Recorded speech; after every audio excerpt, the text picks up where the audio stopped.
Hello students.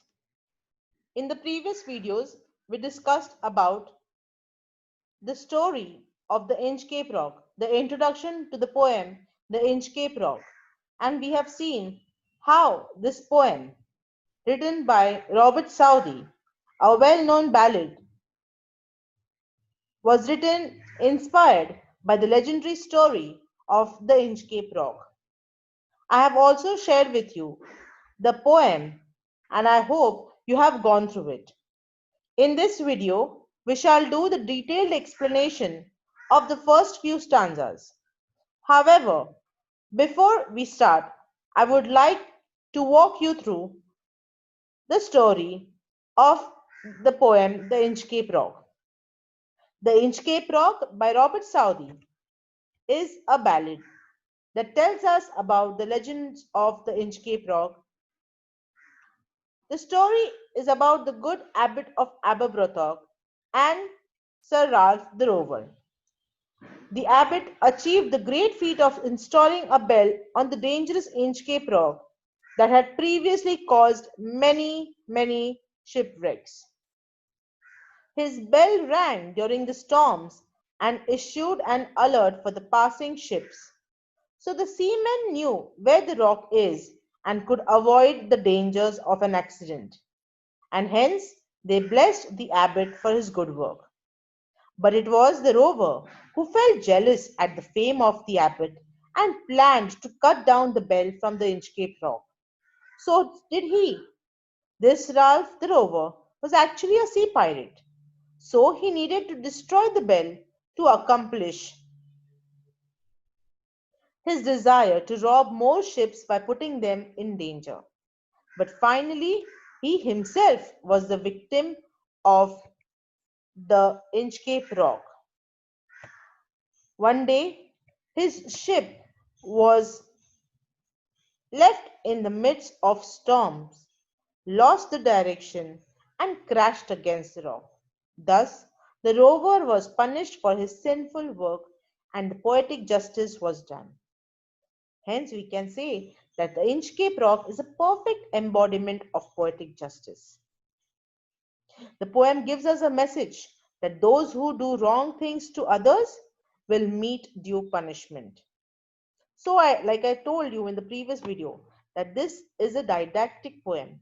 It gives you a message. It is a bit long, as like all the ballads should be, and it consists of 17 stanzas. Each stanza is made up of 4 lines. If you look at the stanzas, the first 2 lines of every stanza they rhyme with each other, and the last lines also rhyme with each other. Hence, the rhyme scheme of the poem is AABB. Now let's see the stanza-wise explanation of the poem. The first stanza, let's begin. No stir in the air, no stir in the sea. The ship was still as she could be. Her sails from heaven received no motion. Her keel was steady in the ocean. Now here, my dear students, in the first stanza, the poet describes the calmness of the sea. The air, the sea, the ship, all were very still. The ship was devoid of any threats of the stormy wind. The sails of the ship were getting no motion from the wind. And its keel. Now, what is keel?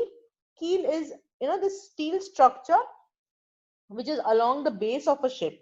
Okay, it gives a support to the entire framework of the ship. So that portion also was steady in the ocean because there was absolutely no wind. So it was very calm and steady all around. Okay, next stanza. Without either sign of or sound of their shock, the waves flowed over the Inchcape Rock. So little they rose, so little they fell. They did not move the Inchcape Bell.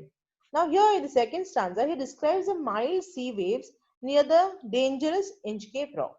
So, as there is no movement in the rock without moving or ringing the bell, and no sound could be heard from the Inchcape Bell. So, here everything is nice and calm, and since it is tide, so hence you cannot see the Inchcape Bell and the Inchcape Rock, but still the bell also is not moving because the waves are moving very little they rise, very little they fall, and so the Inchcape Bell is like not moving at all. Okay, So here in the second stanza, he's talking about the scene near the Inchcape rock.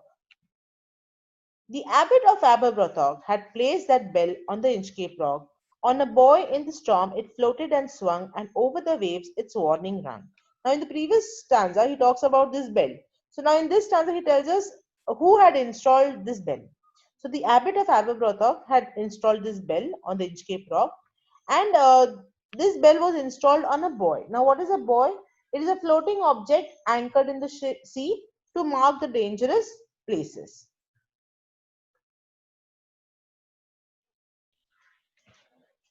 So the third stanza is about the great monk abbot of Aberbrothock and his benevolent deed of placing the warning bell over the Inchcape rock.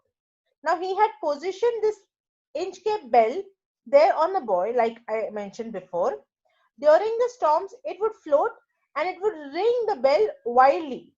This would make warning sounds, and thus the mariners, okay, or the seamen or the seafarers, their ships would change direction and would be saved from the shipwreck. Now let's go to the next stanza. When the rock was hit by the surge's swell, the mariners heard the warning bell, and then they knew the perilous rock and blessed the abbot of Aberbrothock. Now, in the next four lines, the poet tells us how the bell guided the mariners in the bad weather. During high tide, when it becomes impossible to locate the Inchcape rock, okay, like we discussed in the introduction, that the position of Inchcape rock was such, it was a reef in a way where during high tide it would be completely covered with water, and so no one would easily spot that there was a rock over there. Okay, so the mariners, they could not see the rock during high tide, and it stayed hidden under the high waves during the storms, especially. But they could definitely hear the ringing bell, because during storm the waves would rise and fall at a very drastic way, and so while it the waves were moving so drastically, the bell also would ring, okay, and it would make sounds so that the ship would hear and they would go away from the perilous means dangerous rock. So the bell saved their lives, and hence the seafarers in turn, they blessed the abbot for his noble deed. They thanked the abbot that because of him today our ship was saved. Okay, so here in this stanza they talk about how this bell was advantageous for the seafarers. Now next, the sun in the heaven was shining gay. All things were joyful on that day. The seabirds screamed as they wheeled round, and there was joyance in their sound. So, in this stanza, the fifth stanza, it delivers a very cheerful atmosphere, as it generally happens, during like when we have uh, read various stories or read some books and all. We see that before every disaster, something very nice is the feeling. Okay, the atmosphere is very nice and cheerful. So, in the same way here, before something bad could happen, the poet is describing a very calm and peaceful weather, okay, on a nice and sunny day, and everything was very good, very cheerful, very joyful, and the seabirds were whirling over the sea and screaming in joy. This only shows that the entire atmosphere was good enough because of the position of the bell on the Inchcape rock. So because of this, a lot of ships were saved from shipwreck. Okay, so here in this stanza he talks about all the goodness that was around while the seafarers would sail in the ocean. The boy on the Inchcape bell was seen a darker speck on the ocean green. Sir Ralph the rover walked his deck and fixed his eye on the darker speck. Now, in the sixth stanza of the poem, Sir Ralph is introduced by the poet for the first time.